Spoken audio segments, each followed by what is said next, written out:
આપણા દેશના સામે એકદમ ગંભીર મુદ્દો કોંગ્રેસ અને એના સહયોગી દળે રાખ્યો છે। આપણા નરેન્દ્ર મોદી સાહેબ જ્યારે મુખ્યમંત્રી બન્યા અને એના પછી પ્રધાનમંત્રી બન્યા, હંમેશા મહિલા સશક્તિકરણ અને મહિલાને રિપ્રેઝેન્ટેશન મળે એના માટે પૂરો પ્રયાસ કરતા, અને એના કારણે જ આપણા ગુજરાત સરકારમાં પણ જેટલે પણ આપણે જ્યાં આપણે મહિલાઓને અલગ અલગ ક્ષેત્રે કઈ રીતના એમને પ્રતિનિધિત્વ આપ્યો એના માટે મોદી સાહેબ હંમેશા કાર્યરત રહ્યા।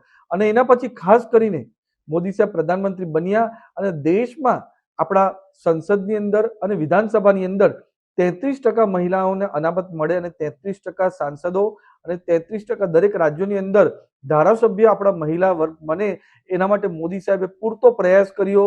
બધા જ દળો, ચાહે એનડીએ દળ હોય કે પછી ઇન્ડિયા એલાયન્સ, બધા જ પાર્ટીની સાથે વાટોઘાટો કરીને આનું કેમ જરૂરી છે એની વાત એમણે જણાવી। અને 2023 ની અંદર આ કાયદો પસાર થયો, ત્યારે આ આપણે 2023માં જે કાયદો પસાર થયો એમાં એ રીતના હતું કે પહેલા ડિજિટલ સેન્સસ કરીએ અને પછી ડિલિમિટેશન કરીએ। તો આ રીતે આપણે 2034 કે 2039 લગીને આપણે મહિલાઓએ વેઇટ કરવું પડતે, રાહ જોવી પડતે આપણા દેશના મહિલા અનામતમાં સાંસદ અને ધારાસભ્ય બનવા માટે। એના કારણે ખાસ કરીને નારી શક્તિ વંદન અધિનિયમ હમણાં બિલ આપણે નરેન્દ્ર મોદી સાહેબ લાવ્યા, જેના થકી આપણે 2029માં જ મહિલા વર્ગને આપણે અનામત આપી શકીએ, એના માટે પૂરો કાયદો બનાવી શકીએ।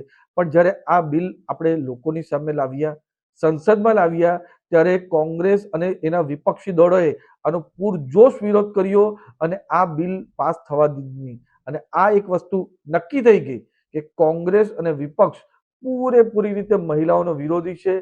હંમેશા મહિલાઓને કોઈ જાતનું સશક્તિકરણ નહીં થાય, એમને કોઈ જાતનું રિપ્રેઝેન્ટેશન ના મળે એના માટે કોંગ્રેસ હંમેશા કાર્યરત રહ્યું છે। અને આ પહેલી વાર નથી, આની આગળ પણ કોંગ્રેસોએ 4 વાર આ બિલનો વિરોધ કર્યો છે।